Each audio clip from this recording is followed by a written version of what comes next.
Art Carney, best known as Ed Norton on The Honeymooners, won 6 Emmys and even beat Al Pacino for an Oscar. But when his co-star Jackie Gleason died in 1996, Carney said nothing. While others paid tribute, Carney remained silent, despite Gleason once calling him brilliant and gentle. They never spoke again. Behind that silence was a story far darker than anyone knew. Born in 1918 in Mount Vernon, New York, Carney grew up in a strict Irish Catholic home where alcohol was ever present. His father and brothers struggled with addiction, and Art began drinking as a teenager. He had talent early on. His voice impressions, especially of FDR, were so convincing they fooled diplomats and federal agents. That voice launched his radio career, but backstage, his drinking worsened. By his early 20s, Carney was already dependent on alcohol. One live broadcast saw him too drunk to say the sponsor's name. Then came World War II. Serving in France, he was injured by a mortar blast before ever firing a shot. His right leg was left permanently shorter, and the physical and emotional trauma stayed with him for life. Carney returned from war with a limp and undiagnosed PTSD. He turned to barbiturates and amphetamines to cope. He had breakdowns, including one in 1965 that forced him to leave The Odd Couple. Still, he thrived professionally. Radio, then TV. He worked with legends. He was always hired, despite his visible decline, because his talent was irreplaceable. He adapted to TV by embracing his limp, turning pain into comedy. Those odd walks and dance moves weren't just funny, they were survival. To audiences, he was endlessly entertaining. But behind the laughter was a man haunted by war, addiction, and silence he never broke. Art Carney's drinking, which had troubled him since his early days with Horace Height's band, returned stronger than ever. He left the band at 23, not by choice, but because his addiction made him a liability. He tried stand-up comedy but was crippled by anxiety and fear of the audience. To cope, he drank and took pills, trapping himself in a cycle of fear and shame. His personal life suffered too.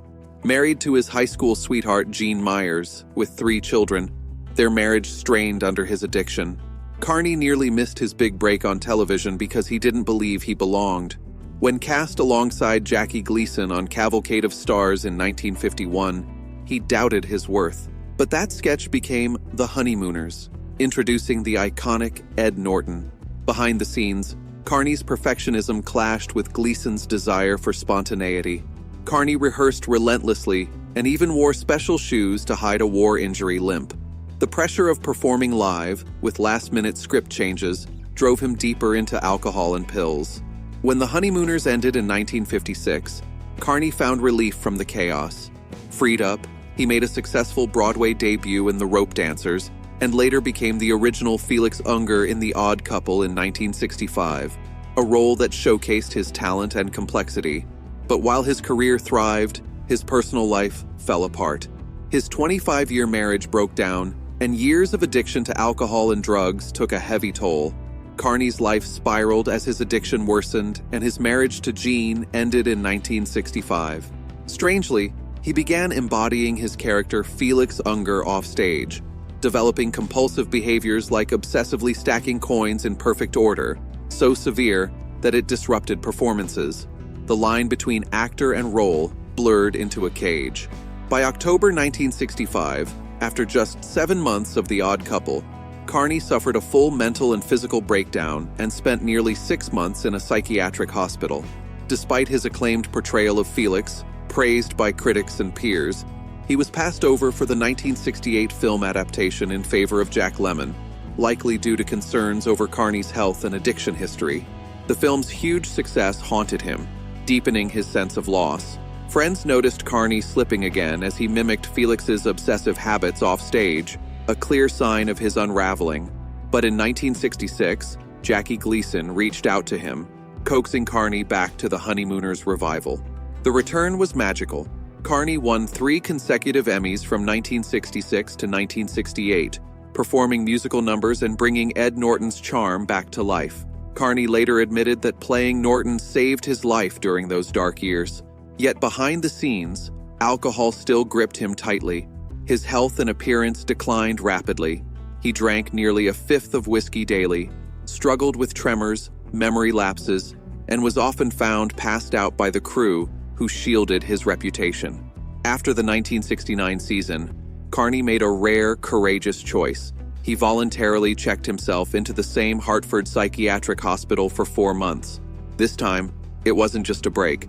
It was a serious commitment to therapy and recovery, even as he remained at the peak of his career. His battle was far from over, but this step marked a turning point toward healing. During his stay in the psychiatric hospital, Carney joined group sessions that later influenced Alcoholics Anonymous, kept detailed journals, and called his family's struggle with addiction the Irish curse. Though he didn't get sober immediately, what he learned helped him finally quit drinking for good in 1974 while filming Harry and Tonto. Yet, he never revisited the Honeymooners. Unlike Gleason and Meadows, Carney avoided reunions and interviews. When Meadows died in 1996, Carney said nothing, not out of coldness, but survival, as the painful past was too close. Meadows once called him brilliant and gentle, but sensed he carried guilt, possibly tied to their difficult years filming. In 1966, after divorcing Jean Myers, Carney married Barbara Isaac, hoping for stability. He quit pills and amphetamines, but alcohol still controlled him. By 1977, the marriage ended, marking a final fracture in a damaged life. Carney isolated himself, surrounded by emptiness and silence, estranged from his children and friends. When Paul Mazursky cast him in Harry and Tonto, Carney initially refused, doubting the part and himself, though years of heavy drinking had aged him far beyond 54. Mazursky saw the pain and strength beneath, pushing Carney forward. But on set, a health crisis struck. Carney vomited blood from internal damage caused by years of alcohol abuse. Hospitalized and warned he had 6 months to live if drinking continued, Carney returned a pale shadow, forcing the director to adjust scenes. This near-death moment led Carney to try Antabuse, a harsh drug that made any alcohol intake violently sickening. He discarded all alcohol, avoided triggers, and fought daily battles with temptation. Antabuse became his lifeline, saving his career and life. Then, at the 1975 Oscars, Carney stunned the world by winning Best Actor over legends like Nicholson, Pacino, and Hoffman. The surprise was massive. Carney, with few film credits, had claimed the top prize. Yet, despite this triumph, the pain and scars from his past failures, including losing the Odd Couple film role years earlier, still haunted him. Art Carney made Felix Unger famous on Broadway, but lost the film role to Jack Lemmon, likely due to his struggles with addiction and mental health. Though he won an Oscar in 1975 for Harry and Tonto, his personal battles continued. He remarried his first wife Jean in 1980 after years of turmoil and divorce. Carney avoided revisiting the Honeymooners and stayed silent after co-star Audrey Meadows died, hinting at deep regret.